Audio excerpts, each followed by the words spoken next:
Diodorus Siculus, or Diodorus of Sicily, was a Greek historian. He is known for writing the monumental universal history Bibliotheca Historica, much of which survives, between 60 and 30 BC. It is arranged in 3 parts. The first covers mythic history up to the destruction of Troy, arranged geographically, describing regions around the world from Egypt, India and Arabia to Greece and Europe. The second covers the Trojan War, to the death of Alexander the Great. The third covers the period to about 60 BC. The title Bibliotheca, meaning library, acknowledges that he was drawing on the work of many other authors. Life. According to Diodorus' own work, he was born at Egerium in Sicily. With one exception, antiquity affords no further information about Diodorus' life and doings beyond what is to be found in his own work.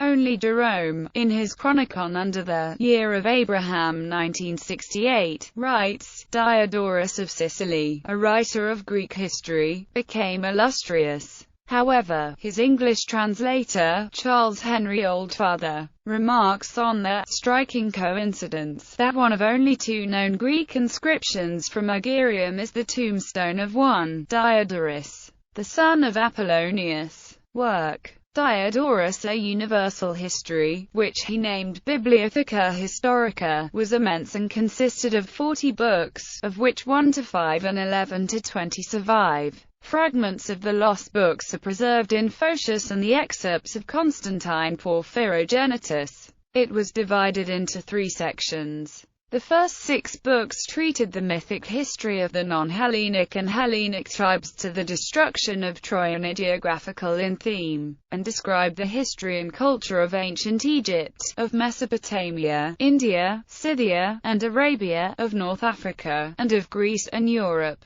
In the next section, he recounts the history of the world from the Trojan War down to the death of Alexander the Great. The last section concerns the historical events from the successes of Alexander down to either 60 BC or the beginning of Julius Caesar's Gallic Wars. He selected the name Bibliotheca in acknowledgement that he was assembling a composite work from many sources. Identified authors on whose works he drew include Hecataeus of Abdera, Ctesias of Cnidus, Ephorus, Theopompus, Hieronymus of Cardia, Duris of Samos, Diolus, Philistus, Timaeus, Polybius, and Posidonius. His account of gold mining in Nubia and eastern Egypt is one of the earliest extant texts on the topic, and describes in vivid detail the use of slave labor in terrible working conditions. He also gave an account of the Celts. Physically, the Celts are terrifying in appearance with deep-sounding and very harsh voices. In conversation they use few words and speak in riddles, for the most part hinting at things and leaving a great deal to be understood. They frequently exaggerate with the aim of extolling themselves and diminishing the status of others.